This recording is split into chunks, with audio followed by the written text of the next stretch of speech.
Across America, BP supports more than 275,000 jobs to keep energy flowing. Jobs like expanding capacity for biodiesel in Washington state and reducing operational emissions in the Gulf of Mexico. It's and, not or. See what doing both means for energy nationwide at bp.com/investing in America. The stress and crowds of holiday shopping can put a damper on your holiday spirit, and you don't always find all the perfect gifts you're looking for. The Virginia Lottery's games make easy and tremendously fun gifts for all the adults in your life, even you. Celebrate the season of gifting with Virginia Lottery Scratchers and online instant games. For more info, visit valottery.com/holiday. Hey, it's Ryan Holiday, host of the Daily Stoic podcast. When I bought my first house in 2013, part of the way I paid for it was we would rent it out on Airbnb in Austin when there was South by Southwest or F1 or ACL. And then later, when that tiny little house became my office, I would work there. I'd do my writing during the week. Then on the weekends, we'd rent it out to people who were coming in from out of town on Airbnb. And you may be sitting on an Airbnb and not even know it. You've probably had the same experience. You stayed in an Airbnb and thought, this is doable. Maybe I could rent my place on Airbnb. And it's really that simple. You can start with a spare room or you can rent your whole place. Maybe you're traveling to see friends and family for the holidays. While you're away, your home could be an Airbnb. Your home might be worth more than you think. Find out at airbnb.com/host. Content warning, this episode contains discussion of the murder of 2 girls, as well as suicide. So this morning we finished recording a cheat sheet episode right before we released it, and I think we said something to the effect there would probably be more stuff happening in the Delphi case relatively soon, and those words seemed, not surprisingly, to be prophetic. Indeed. There's always something happening in the Delphi case, but today, maybe more so than most days, I would say. Yes. Why don't you explain what exactly happened in a nutshell, and then we'll go into it. Okay.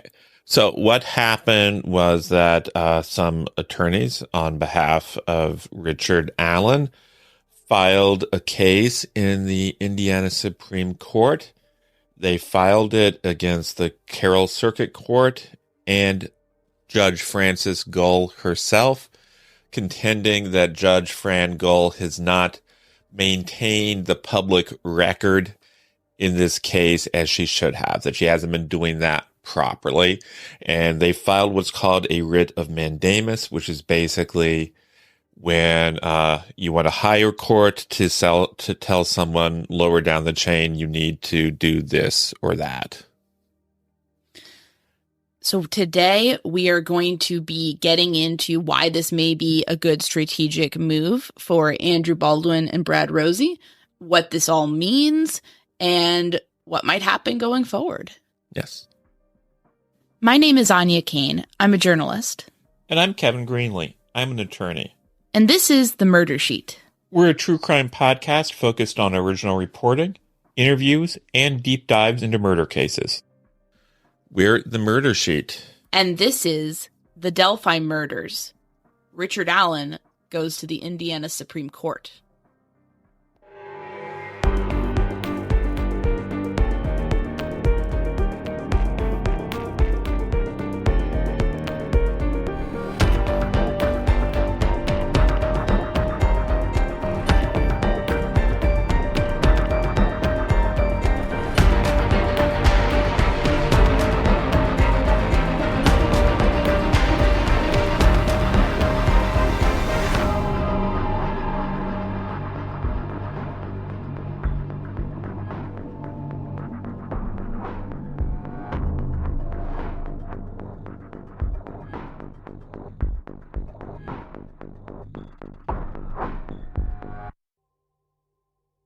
So some of these documents are intimidatingly long, like in the 200-page range, but most of them are actually documents that we're at least somewhat familiar with. Yeah, the 240-page document actually contains in its entirety the Franks Memorandum. And of course, that's a memorandum about 136 pages that we've all already read and reread and analyzed. So this looks like a really hefty situation, but it's more so in that there's a lot of examples and exhibits filed within it as opposed to just being, all new information. Right. And so the heart of what was filed today, in my judgment, was a brief. And this brief makes the argument that Judge Gull has not maintained the court record in this case as she should. And they make a few points along the way. One is, of course, you will all remember that back in June, Anya and I, with the help of Shay Hughes, filed into the case saying, hey, there was about 118 documents that should have been released that weren't released because they were improperly classified as being sealed. And in this brief, it brings that up and says these things never should have been sealed. And once more, when they were released to the public, they were released in a very confusing way. Right. They're saying they essentially weren't properly labeled or released in a way that made it hard for people to look at them, I guess. Yeah, those of you who went and accessed those documents after we got them released will recall they all came out in a single zip document. And they were labeled sometimes in confusing ways. And so it would be very difficult. Let's say for some reason you wanted a particular motion that should have been made public when it was filed on a particular day. You go back in the court docket and it's listed that you can't get it.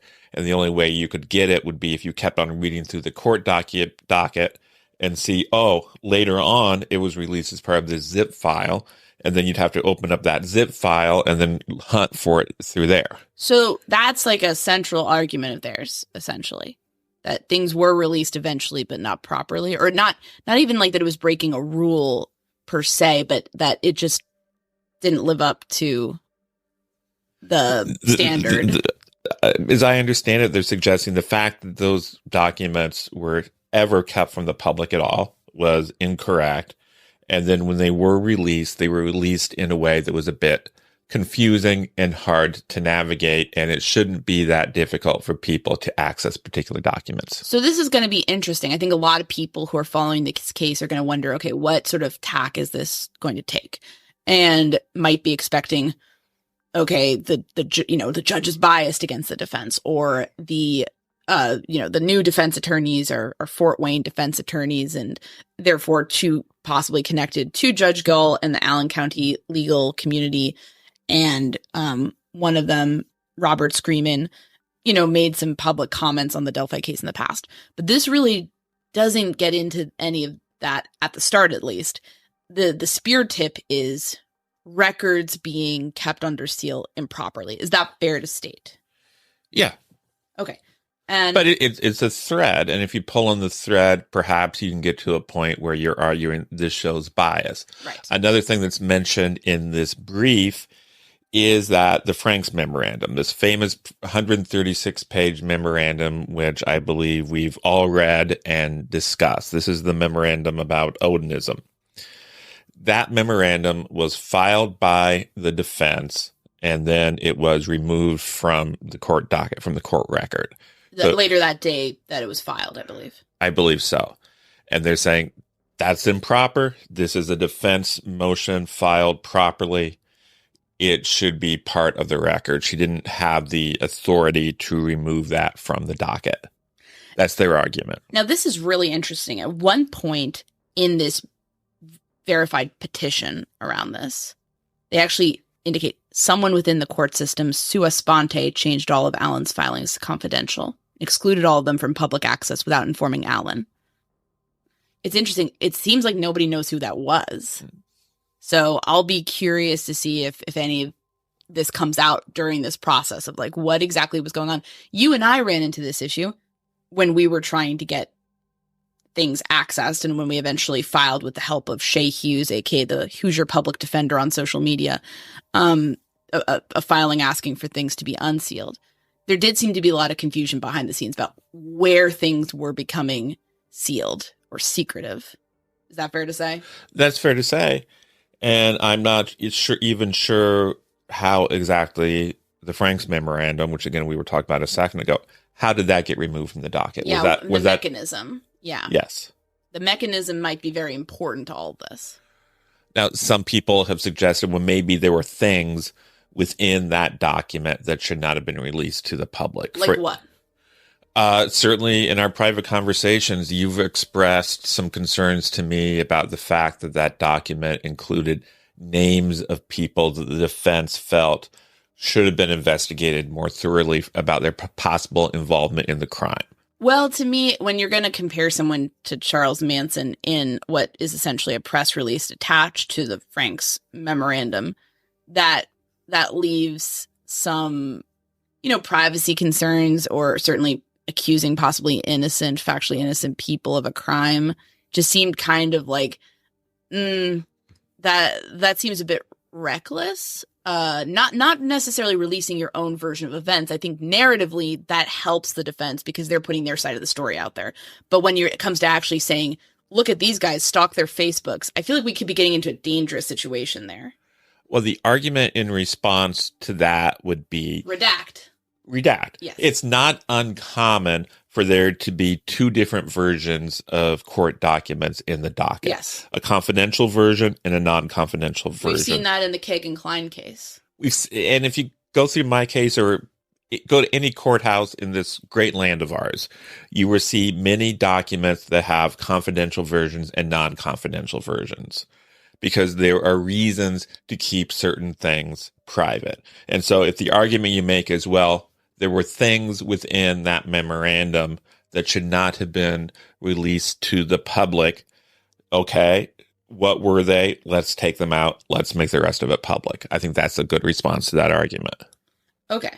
So they're taking Judge Gull to task for, again, public records issues. It's kind of ironic in a way because the defense essentially sprung a leak, and images that were never supposed to be out there, and also information about trial strategy and defense strategy leaked out through Mitch Westerman, Andy Baldwin's former employee. And so it was like, too much was getting out there. And what they're kind of countering with is actually too much is being kept secretive. So you're kind of seeing like these two sides form in a way. It's kind of interesting in my opinion. Yeah, it's a very interesting situation. And then another, we're talking now about how, okay, so Judge Gull says, okay, they've withdrawn from the case. And then the next week, Rosie and Baldwin in separate filings basically say, no, we didn't withdraw from the case. You should withdraw from the case. And then after that, Judge Gull ordered all filings by Rosie and Baldwin's attorney to be stricken from the record and taken out of the court file for the case. And when I say all filings, she was ordering the filings they made after she said they were removed from from the case.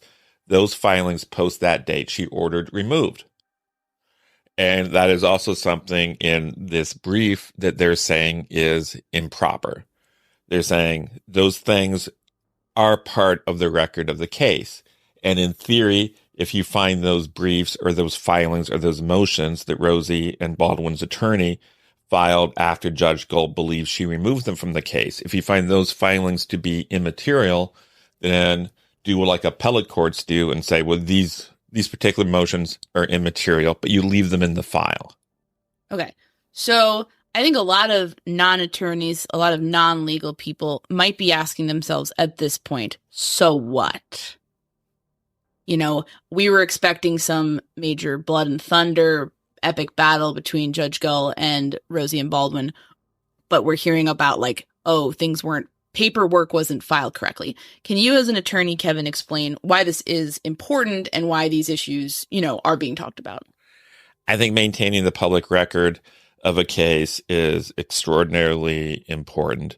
This case has been really marred by the level of secrecy. I think people have the right to know what the courts and law enforcement are doing in their name. And so it's troubling how much has been done behind the scenes. And I'd also like to note that let's not even talk about whether or not we think it was right for the defense attorneys to be removed from the case. Let's just set that aside for a moment. No matter how you come down on that issue, removing two defense attorneys months before the trial of a double homicide is to begin. That is an extraordinary step.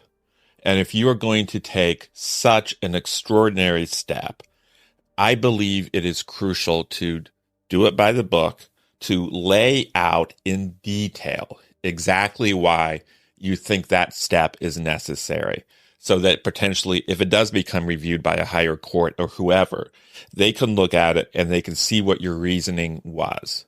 Explain it. Put it all out there so the people and higher courts can evaluate it. Yes, some people have speculated, and I want to label this as speculation because we don't have this confirmed, that Judge Gull was essentially trying to let the attorneys off easy by giving them some sort of opportunity to withdraw themselves, saying, we can either have a hearing where I fire you on camera or you can leave. And that being a mercy to them. But ultimately, what's important in a court case is not giving mercy to people who made a mistake, who are the professionals tasked with, representing a man's rights. It's to document things and do things properly. So that should have taken precedent in my view. Yeah, I agree completely. So it's we don't know exactly what the motivations here were or what exactly happened. And we don't really know how it's possible that Judge Gull will have some response that will perhaps push back on some of these matters. I'm sure she will have a response. And let me say now that basically what we've seen today is the defense perspective. And so from the defense perspective, they are making the case that not only has Judge Gull not fulfilled her duty to maintain the record of the case properly, but look, all the times when she has failed in that duty, it has gone against the defense's interests. They've taken away the Franks memorandum from the public view, the way the attorneys were removed. That's the argument. Now, I'm sure there's another side to that. I'm sure if Judge Gull responded, she would say, well, there are reasons why I took these particular steps that have nothing to do with bias. But the implicit argument that I see in this brief is this judge is biased against the defense. So important for all of us to, again, look at every filing within this case, no matter who it's from, as coming from one side or another and not necessarily double down on it. That's been a huge problem amongst content creators, commentators, and, anybody who's really following this case is that there's a pendulum swing anytime something new is filed. And it's like, oh, this is bad. Oh, this is bad. Da, da, da, da, da. And I think let's be consistent. Let's also look at like values and things like that. I really think it's important. I mean, people accuse us of being on one side or another all the time. It kind of depends on the day what side we're accused of quote unquote shilling for. But one thing that we've been, I think, very consistent on is this case is harmed by secrecy. Yes. And that's regardless of who's doing it and what the reasons are. We just generally think. And so I think we were pretty pleased when Judge Gull acknowledged that back in, I think it was June, and released a number of those documents at the time. But consistently, we have said the secrecy is not helpful. Let's do things by the book. And so some of these, kind of arguments within the filing speak to me regardless of how I feel or how we're looking at, or what even is allowed in terms of what happens long term or who gets removed, who doesn't get removed. But I really do feel that the secrecy is just not good. Yeah, that's something we've always maintained. It is interesting that people sometimes, if we're covering developments that are negative for the prosecution, yes, then we're anti-prosecution. If we're covering developments that are negative for the defense, we're anti-defense. And so I'm trying to stress now that what we are covering now is arguments and such put out by somebody on the defense side of the ledger. Yeah, specifically Frost, Brown, and Todd. That is the name of the law firm, and the specific attorneys are Maggie L. Smith, Kara S. Weinecke, very sorry if I'm saying her last name wrong, and Jesse A. Cook. So they are listed as attorneys for relator Richard Allen. So yeah, it's an interesting filing. And but let's be clear about what this is not doing.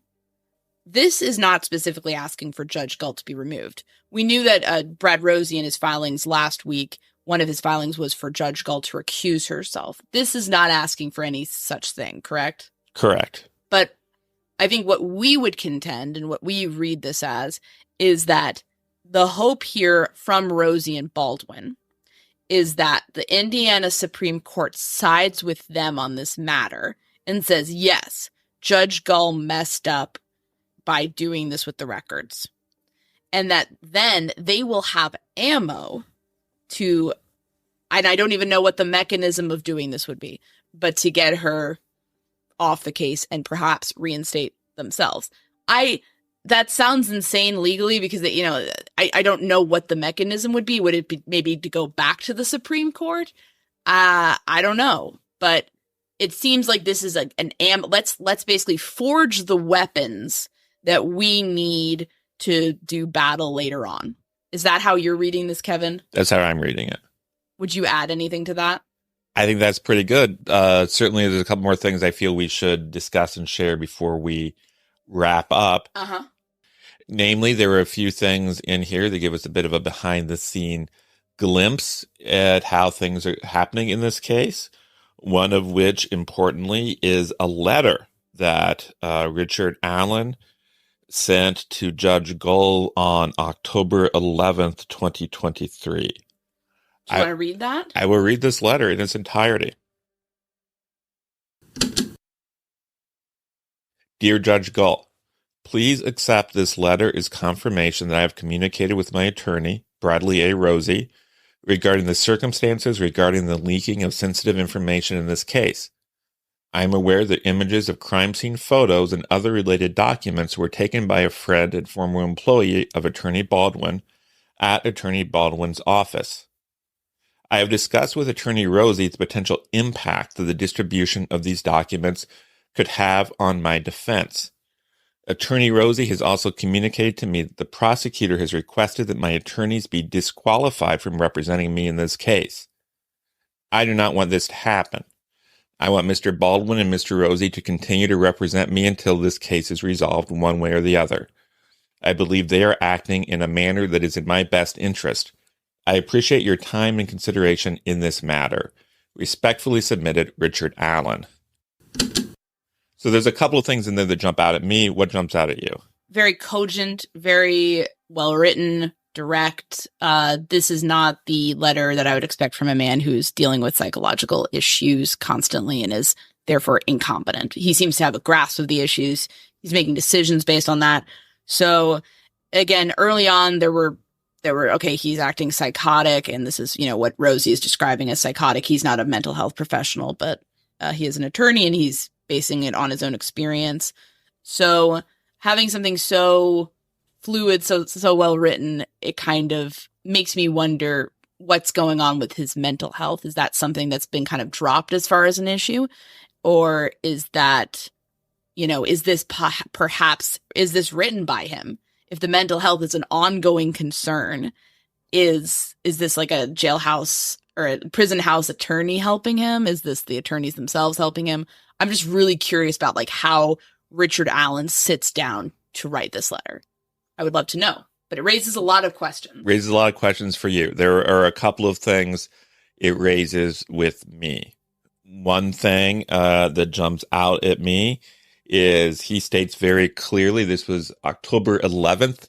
This was more than a week prior to the October 19th hearing. And he states in this letter that Prosecutor Nick McClelland has asked for the defense attorneys to be disqualified or removed from the case. So there was talk about them being ambushed and perhaps not realizing everything that was at stake, even though David Hennessy was there to represent Andy Baldwin. And had previously filed things saying, please don't take them off the case.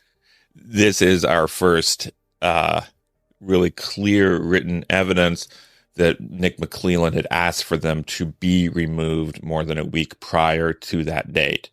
Again, we would love to have seen a written record of some of these things, but here we have it in a letter. So this undermines Rosie's earlier argument that this was a complete ambush that they had not seen coming. It certainly shows that they were aware that them being removed from the case was on the table. And because they had their client write something saying, please don't do that. One thing that actually stands out for me on this is something that has stood out to me in the defense's entire response. Everything seems to be centered around the leak of crime scene images. Yeah, that was the other thing I was going to mention. That was the other thing I was going to mention. That is not the only thing that leaked out in this particular leak. We're not referring, of course, to the Brandon Woodhouse leak that we've addressed in a previous episode. We're talking about the leak of defense strategy. In the images we reviewed, there was talk from September into early October about various specific things that the defense was doing in terms of discovery they received and whether or not it was good or bad for Allen, specific travel plans of Attorney Baldwin, specific people that were going to be accused of being Odinist next on the shopping list of Odinism. So the fact that breach seems to be underplayed in every communication is interesting to me, because for what Mitch Westerman passed on to his source, who passed it on to other people, he could not have just gone into a conference room one time and swiped all of it. He would have had to be hiding in a closet in the office, eavesdropping on people for days. Obviously, he was not doing that. Or, I mean, that's a pretty wild story if he was, I guess. But that seems interesting. There's an underplaying of the severity of the leak throughout all the communications I've seen on the defense.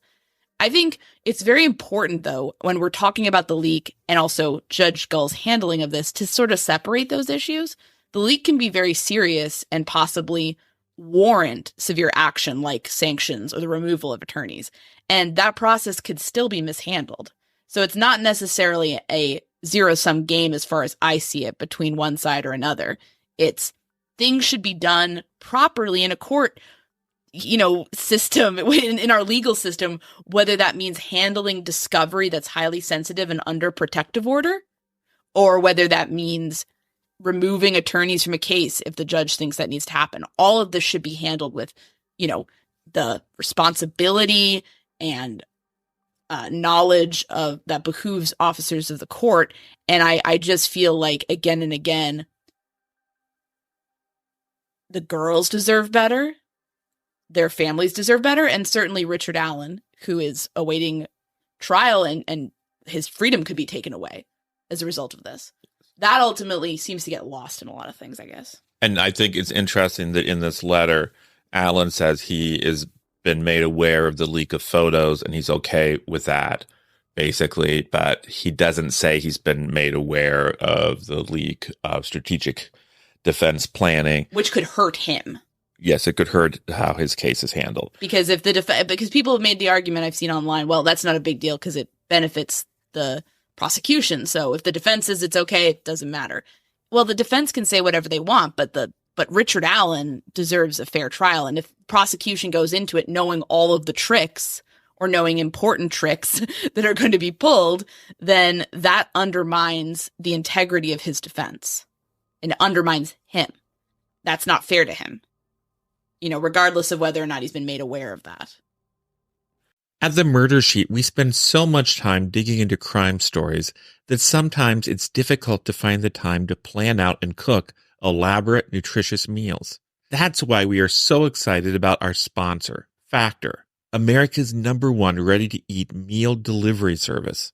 Our sponsors make this podcast possible. So if you go to factormeals.com/imsheet and use our special code imsheet, you're not just getting half off this high-quality meal plan. You're supporting us too. So I'm obsessed with Factor. I had their creamed corn chicken and their tomato basil chicken risotto recently. Both were delicious. That risotto in particular was amazing. Plus, the whole process was a breeze. All I had to do was pop the meal into the microwave. The food was tasty and flavorful, which is no surprise given that each recipe is specifically crafted by chefs and approved by dietitians. Having Factor during the hectic holiday season has been a boon, especially with us pumping out so many episodes. Head to factormeals.com/imsheet and use code imsheet to get 50% off. That's code imsheet at factormeals.com audible.com/msheet to get 50% off. Have you heard? You can listen to your gripping investigations ad-free. Good news. With Amazon Music, you have access to the largest catalog of ad-free top podcasts included with your Prime membership. To start listening, download the Amazon Music app or visit amazon.com/truecrime ad-free. That's amazon.com/truecrime ad-free. And catch up on the latest episodes without the ads. Hey listeners, this is Candace DeLong, the host of Killer Psyche. Imagine all your audio entertainment available in just one place. That's what the Audible app is all about. With Audible, you can always find the best of what you love or discover something new. Audible has an incredible selection of mystery and thriller titles and originals like Something Ain't Right by Roger and Zachary Stringer, The Space Within by Greg O'Connor and Josh Fagan, and Moriarty, an Audible original. Membership includes access to Audible originals, podcasts, and tons of audiobooks that you can download or stream as much as you want. And as an Audible member, you can choose one title per month from an ever-growing catalog of titles to keep. The Audible app makes it easy to listen anytime, anywhere, whether you're traveling, working out, doing chores, wherever your day takes you. New members can try Audible now for free for 30 days. Visit audible.com/DeLong or text DeLong to 500-500. And the other interesting glimpse behind the curtain is a few pages of emails exchanged between the parties in this case relating to the leaked photos. Let's read some of them now. So we are going to read these emails. Basically, we're going to read them as they appear in the document, but I will note that there are a few personal details and stuff that we don't feel comfortable putting on the show, and so we will be cutting those out. The first email in this chain was written Friday, October 6, 2023 at 4:13 p.m. This is from Brad Rosie, and it is sent to Francis Gull, Nicholas McClelland, and Andrew J. Baldwin. Subject is leaked info. Good afternoon, Judge. Andy and I wanted to touch base with you before the end of the work week. The issue revolves around the possibility that some of the crime scene photos have been leaked, so to speak, and are in the hands of the public. There is most certainly a photo of the F tree that is floating around in public. The photo itself is not overly disturbing, but the concept that it is in the hands of the public is of concern. Of greater concern is the fact that a local content creator by the name of Rick Snay has apparently communicated to the public that he has copies of the crime scene photos. I'm attaching a copy of the communication that was forwarded to one of our staff members by an uninvolved third party. We just learned of this in the last hour. I immediately called Nick and informed him of the circumstance. Turns out Nick has known about this for the past 24 to 30 hours or so. He informed me that they are looking into the matter. The primary purpose of this email is to communicate our concerns with the situation. We most certainly did not leak this information. We wanted to make sure we got out ahead of this and inform the court, as well as Nick, in the event these pictures found their way to the internet. This might be a circumstance which requires the court's attention. I say that in terms of conducting some inquiry into the source of this information leak. Otherwise, Andy and I are both available for a phone call if necessary. Nick informed me earlier that he too is available for a phone call throughout the weekend if necessary. We await your response. BR. So that was on Friday. And on Sunday, the judge came in with her response. And that came in at 11:05 a.m. on Sunday, October 8th, 2023. And she messaged back Rosie, McClelland, and Baldwin. Good morning, gentlemen. Thank you for passing this troubling information along to me. I'm quite disturbed by this new development. Since Nick has been made aware of this information, I am making some assumptions that I would like a response to. 1. I assume that law enforcement is investigating. 2. I assume the local content creator Rick Snay has been interviewed. 3. I assume the individuals named, Anya and Kevin, have been interviewed. 4. I assume law enforcement has demanded the return of the photograph in the possession of Rick Snay, Anya, and Kevin. 5. I assume that Brad and Andy have provided the name of their staff member and the uninvolved third party to Nick for interview by law enforcement. I recall our communication back in December 2022 regarding an email from Andy to Brad which contained discovery information but was sent to the wrong Brad in Andy's address book. Has that individual been interviewed? Could that be the source of the leak? I am also recalling a bill I received from Brad and Andy for duplication of exhibits by a vendor which I disallowed. Is it possible that vendor is involved? Brad and Andy should share the name of that vendor and the date that vendor was hired to Nick and or law enforcement for investigation as a possible source of the leak. These local content creators are not journalists and have no right to claim any type of privilege. They should divulge to law enforcement who they got these photographs from to allow law enforcement to continue to investigate. The photographs must be returned to law enforcement. If they refuse to turn them over voluntarily, I will issue an order directing the immediate return or they will be subject to contempt of court.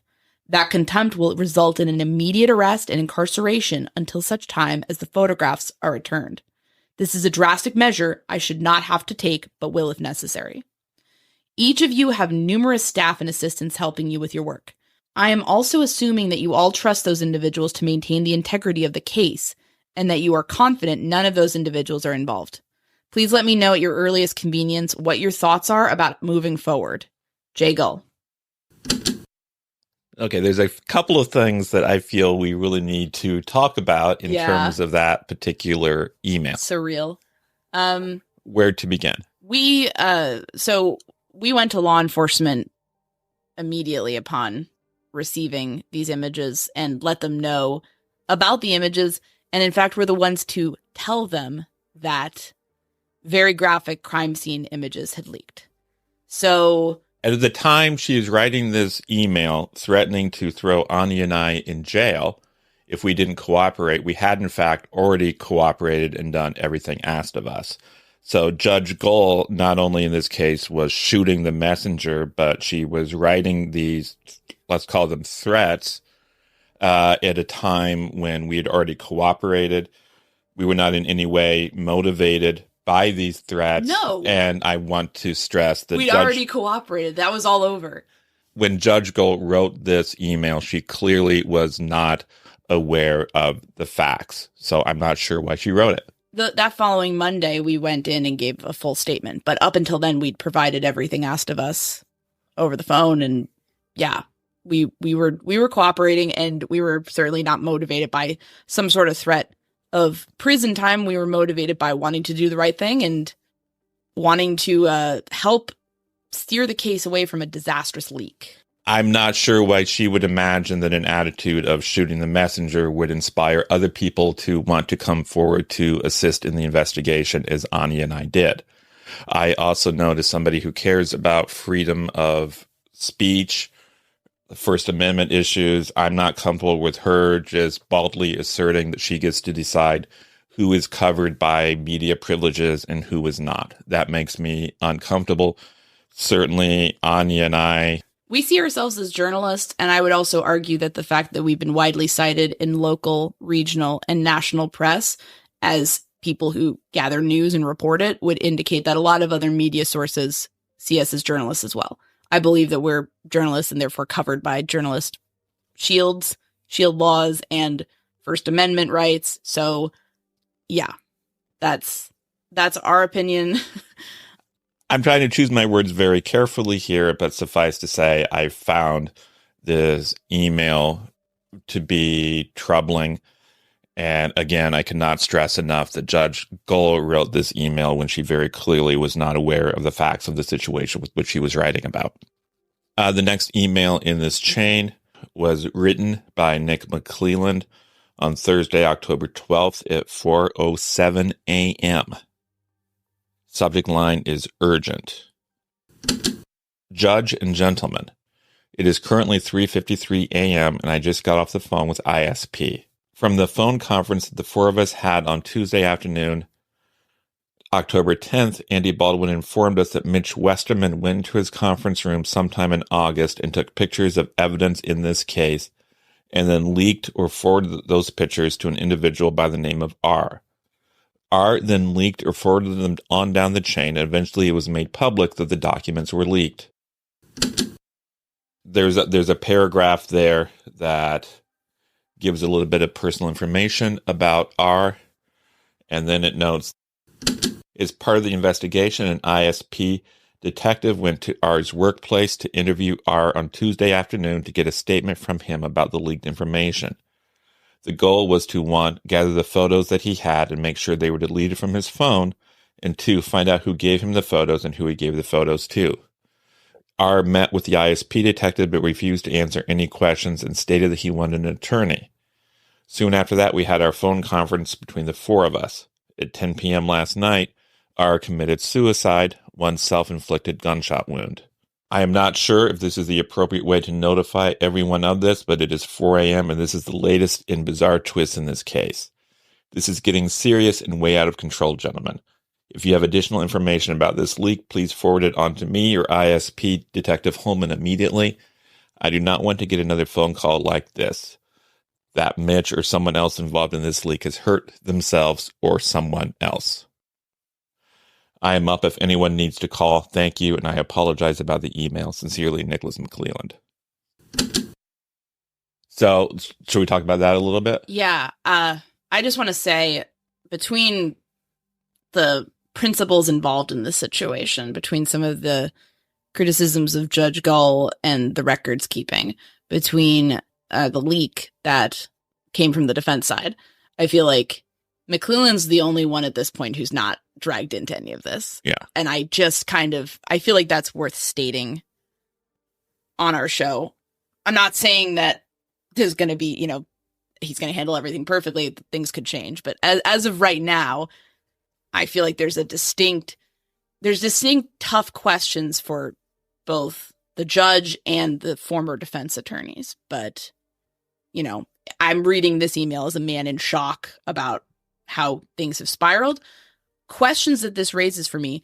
So R did not initially cooperate, and seemingly there's no mention of him cooperating in between him being, asked questions and then jumping forward to his obviously incredibly tragic suicide.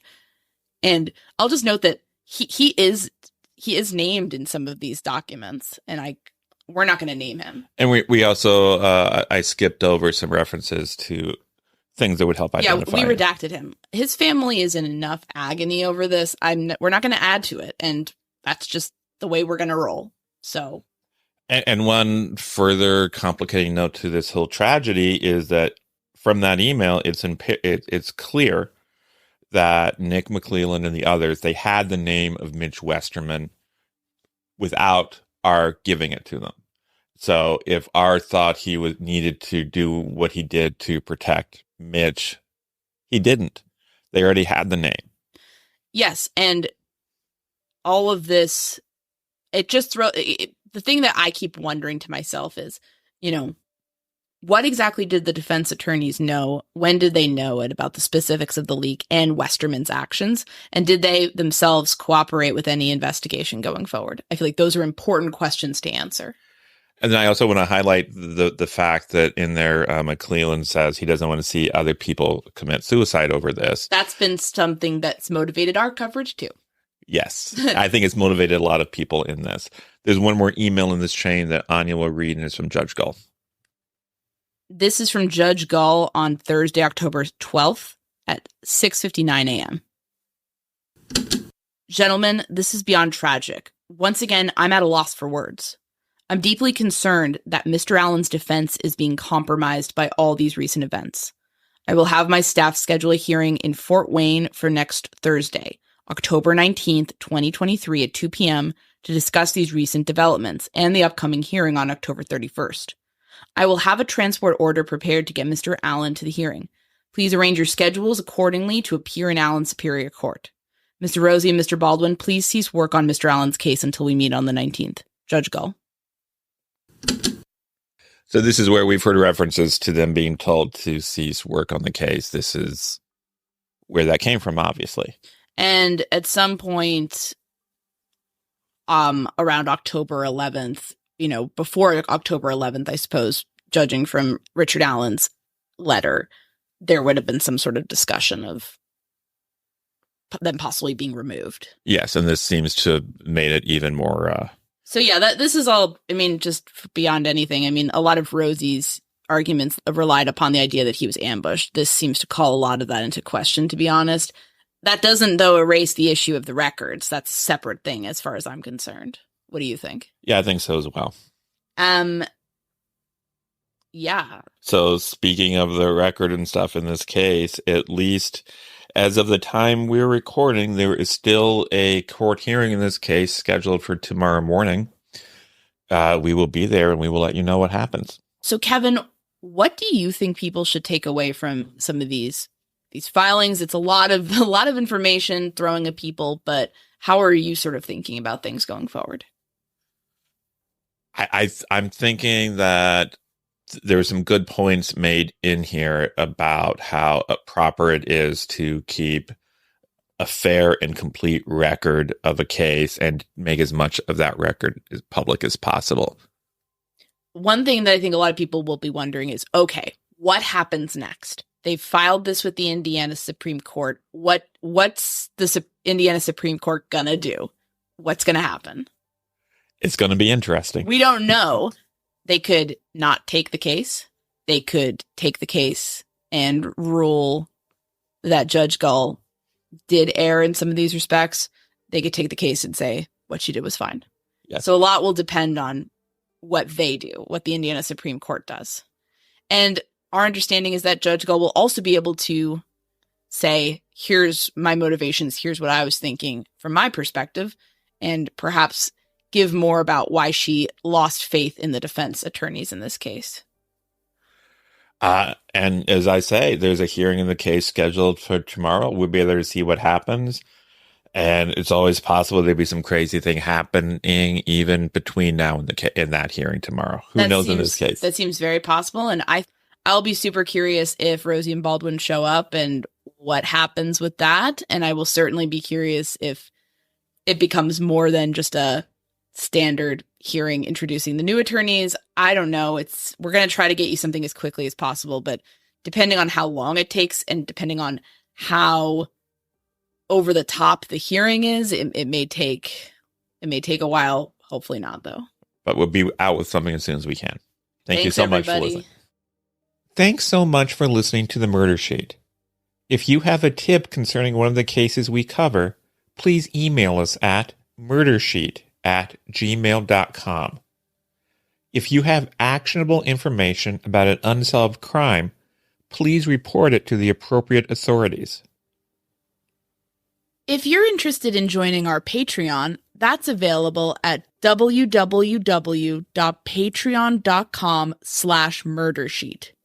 If you want to tip us a bit of money for records requests, you can do so at www.buymeacoffee.com/murdersheet. We very much appreciate any support. Special thanks to Kevin Tyler Greenlee, who composed the music for The Murder Sheet, and who you can find on the web at kevintg.com. If you're looking to talk with other listeners about a case we've covered, you can join the Murder Sheet discussion group on Facebook. We mostly focus our time on research and reporting, so we're not on social media much. We do try to check our email account, but we ask for patience as we often receive a lot of messages. Thanks again for listening. Botox Cosmetic, out of botulinum toxin A, FDA approved for over 20 years. So, talk to your specialist to see if Botox Cosmetic is right for you. For full prescribing information, including boxed warning, visit BotoxCosmetic.com or call 877-351-0300. Remember to ask for Botox Cosmetic by name. To see for yourself and learn more, visit BotoxCosmetic.com. That's BotoxCosmetic.com.